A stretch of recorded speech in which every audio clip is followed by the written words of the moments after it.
Hey Fabulites, thank you for liking, commenting, subscribing, watching, being here, being you, being fabulous. I'm Angela, the channel is Be Fabulous You, and this is my review of The Real Housewives of Potomac, Season 2, Episode 1, recap, review, thoughts, whatever. So if you're interested, please stick around, and let's just jump right into some of it, I guess. Is the zip code there 20854 or 2045? 20845. Anyway, okay. I was gonna Google it. I thought that was kind of funny when she said it has to be in Potomac and the zip code is important. And when I say she, I'm referring to Karen. I got my notes in front of me. Because even though, okay, so first of all, it's back for another season. Now that there is so much scripted, I guess, black scripted television on with so many black people on it, I don't know if that has me where I don't really have time or as much time or as much interest in watching reality TV. I don't know if the genre has kind of worn me down. I don't know if it's the politics of these unscripted situations. What's Bella doing back there? Do you know? I don't know if it's the politics of, you know, I think I heard that these unscripted series kind of really started to take off when they were trying to break the writers union. I don't know. But, you know, these days I'm not really, if I'm watching reality TV, it's kind of, I don't know. I think it's I'm kind of over it, more or less.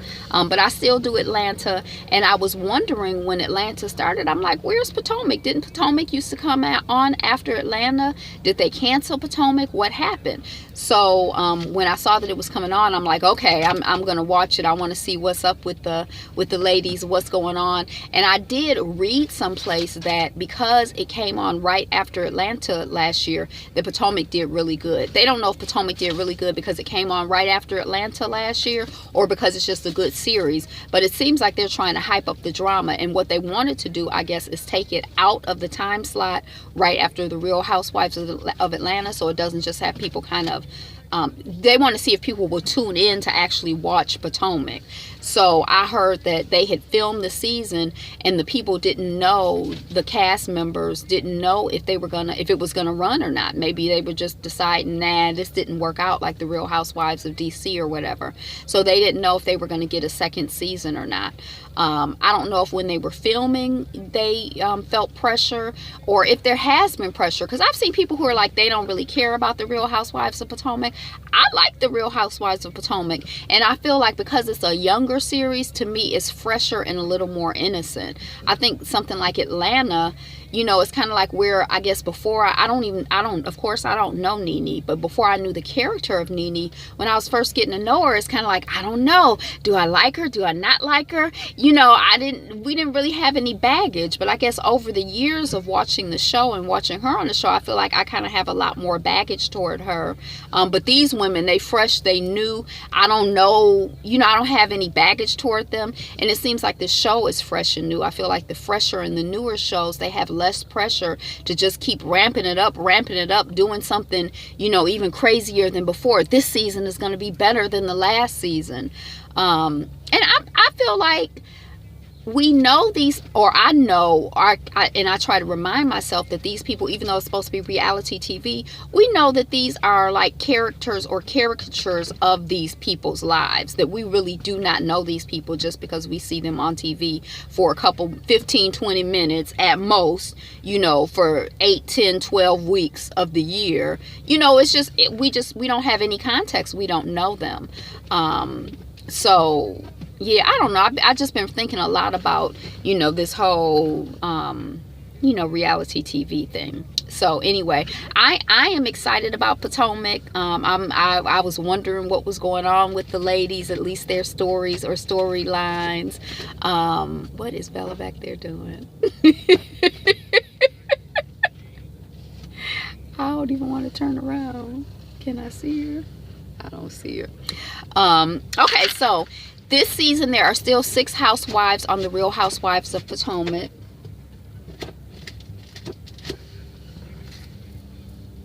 I don't don't know what's she doing back there. There are still 6 housewives on the Housewives of Potomac. If you saw last season, you basically know everyone who's on the show. There's one new addition, and one person has been switched out. The person who was switched out, her name was Katie. I don't know if you remember her, but she was the woman who was half black, half Jewish. She was very proud of her biracialness. She was dating a Jewish man, and she was trying to get him to marry her. She had twins, twins. I guess that was more or less her storyline. She had been a model. I guess she wanted to sell herself, or her storyline was that she was supposed to be like a gown and gala gal. But she's not there anymore. And the new lady, we haven't met her, but the new lady's name is going to be Monique, and she's a wag. Her husband is or was a professional football player, so she is the wag, and her little tagline is something to the effect of I may be a little rough around the edges, but so are diamonds. What would your tagline be if you were on reality TV? Some of them be real good. Giselle's is word on the street is that I'm the word on the street. I like that. So we got 6 ladies. This episode, we only saw 5 of the ladies. Miss Ashley, I don't know if you remember her. I think that she's mixed as well. I think that her mom is black and her dad is white. It seems like she grew up relatively middle class, maybe lower middle class. She's married to a wealthy Australian man now who seems to be 20, 30, 40, 50 years older than her. She wears her hair natural. She kind of came on as the young wild one last season. They were supposed to be like they were playing that wild prototype. She was the wild one, the wild free millennial. So she Googled people and looked people up on the internet. That was her speciality. But on this episode, her restaurant is 8 months into operation. Her husband has invested almost $1.5 million into the restaurant.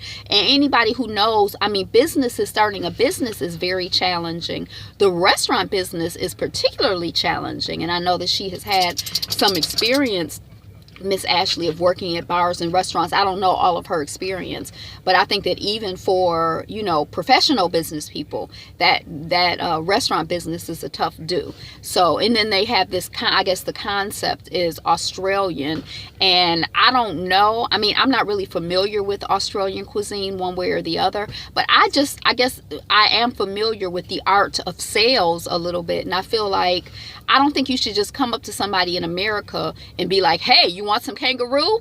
I think you have to sell the sizzle. You have to be like, ooh, do you want the new pork that's, it's just as succulent and tasty as pork, but with half the calories and more of the protein and more of it makes you energized. It makes your skin glow. Or I don't know how you sell it, but don't just. So the concept is Australian, and I guess that they're not,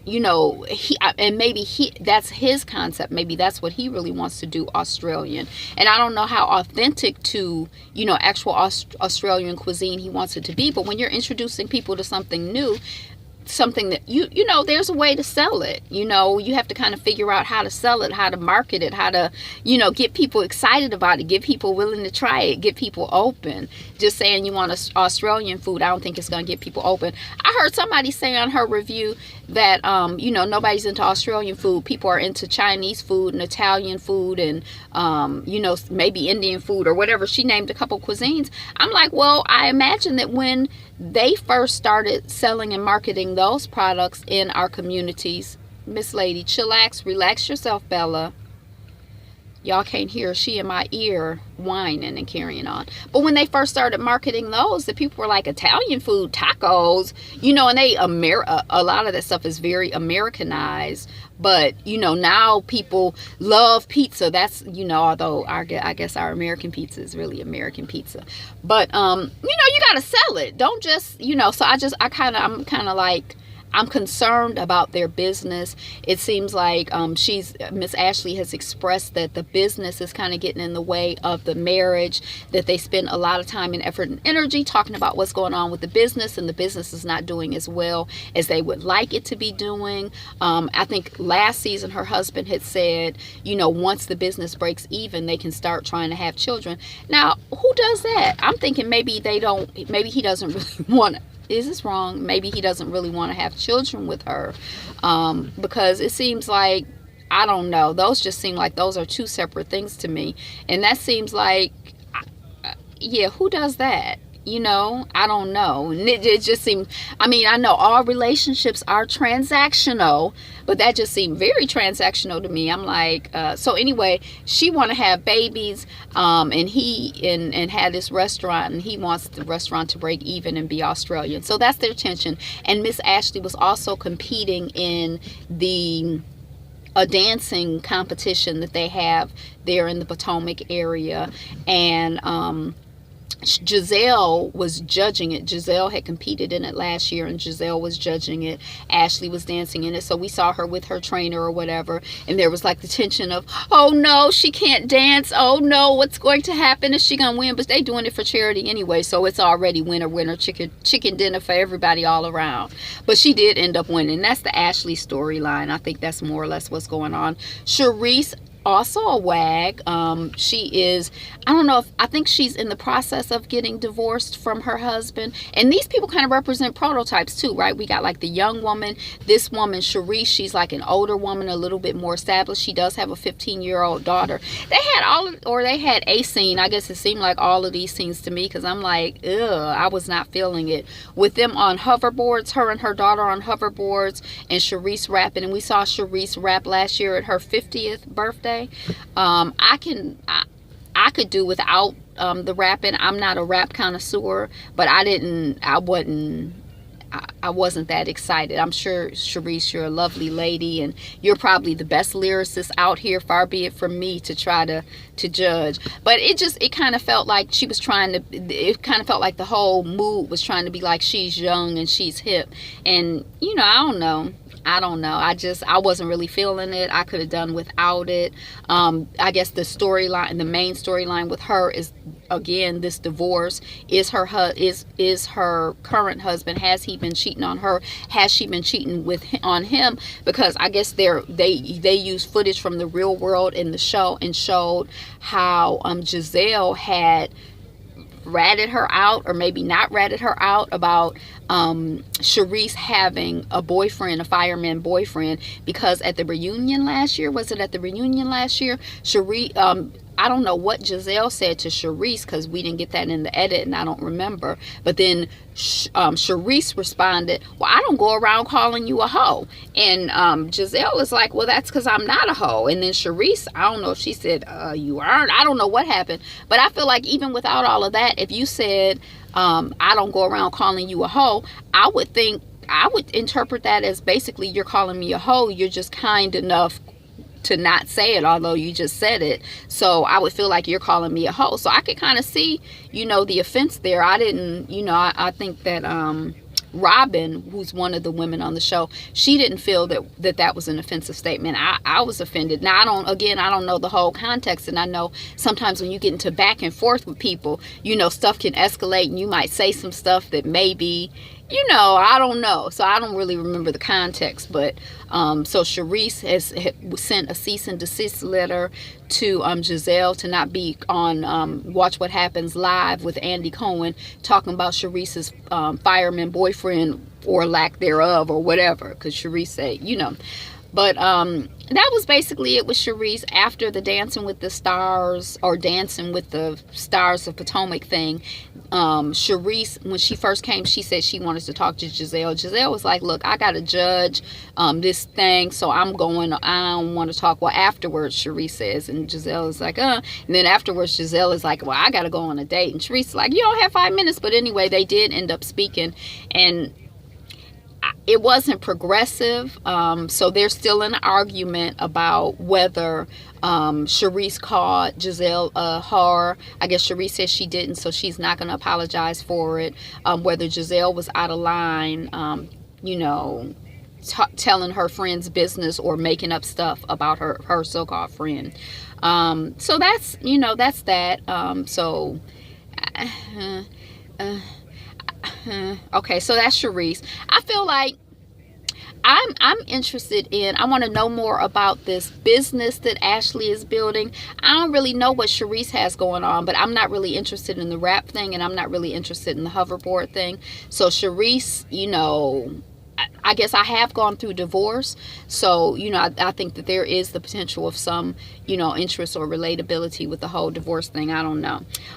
So since I spoke so much about Giselle, let me just jump back to Giselle and kind of finish her storyline out. So she's judging this thing. She's dating. I think she said she was dating on this episode, or it might have been on the trailer for the season. But she's dating now. Her children.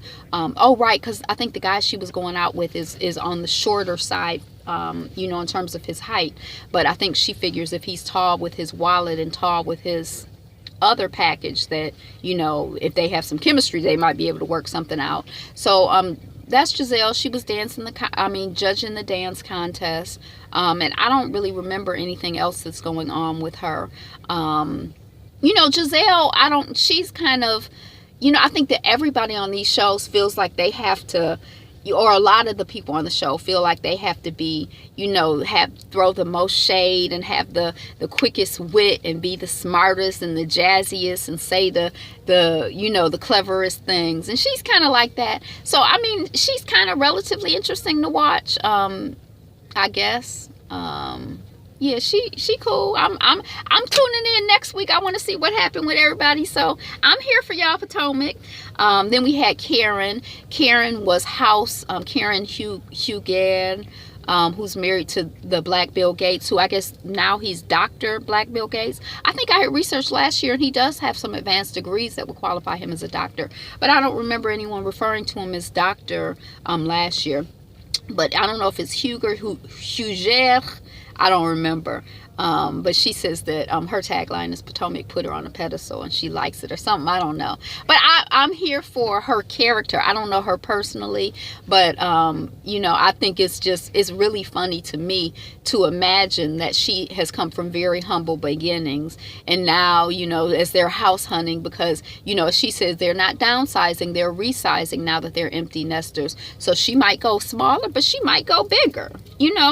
She definitely has to be in Potomac. She has to be in the zip code 20854 or 20845. I can't remember. But, I think that it's very funny to think of this woman, or it's interesting for me to watch her, from this woman coming from very humble beginnings. That's the impression that I have. And she just married up. So it seems kind of pretentious to me. Although I guess, we get used to what we get used to. And I think that, hey, if you feel like you the grand dame, then grand dame it then, so I'm here for it. She's amusing enough to me. So that was basically the story with Miss Karen. And then there was Robin. So Robin and her husband Robin and her ex-husband, and I don't know if you remember from last year, but they were living together. They were divorced, but they were living together and sleeping in the same room. They have a couple of kids. She's a wag as well, Robin. Robin, yeah, that's her name. So they have actually moved. They're still together. They're still living in the same house. It's only a 2-bedroom place. They got 2 kids. So the 2 children are in one room and the 2 adults are in another room. So, I don't know what kind of arrangement they got, but I guess if it works for them, if they like it, I love it. But it's just, and so I think that's kind of like the interest and the fascination with them. Like, ending a relationship. Do they need to end the relationship? I remember I knew someone growing up who the couple was divorced, but they raised their children. They co-parented. He lived in they had an apartment over the garage. She lived in the house with the kids. They dated or did whatever they did, and they seemed to get along well. And I'm all for people getting along well. So I feel like if it works for them, I think that that's great.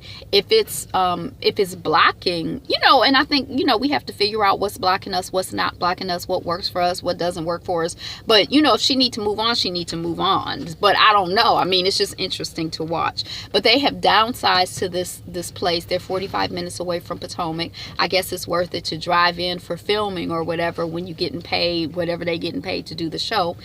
It's worth it for her. And I'm all kudos to you all for doing what you want to do and what works for you. I'm always a fan of that. And also for spending money that you can afford to spend. And, you ain't got to impress me or Karen or Giselle. If y'all are happy or not happy, but that's the decision that you make in terms of what you can afford and what works best for you financially, I applaud that. So that was The Real Housewives of Potomac, Season 2, Episode 1. Are you watching? Do you like it? Are you looking for more drama? Do you think they're in danger? Somebody said, like, I guess last year they tried to sell this whole etiquette thing, which I felt like it fell apart the first episode for me. Like, boo, she the last one to need to be trying to teach Karen. You know, I didn't buy the whole thing. But now they want them to get more gully and get more.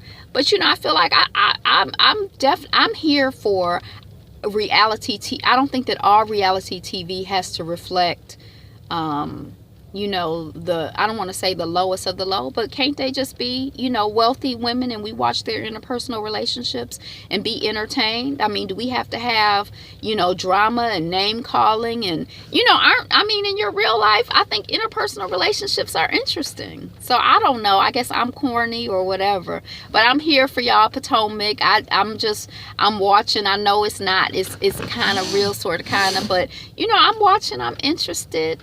So anyway, thank you for liking, commenting, and subscribing. Have a wonderful, fabulous rest of your day. Until we meet again, be you, be fabulous you.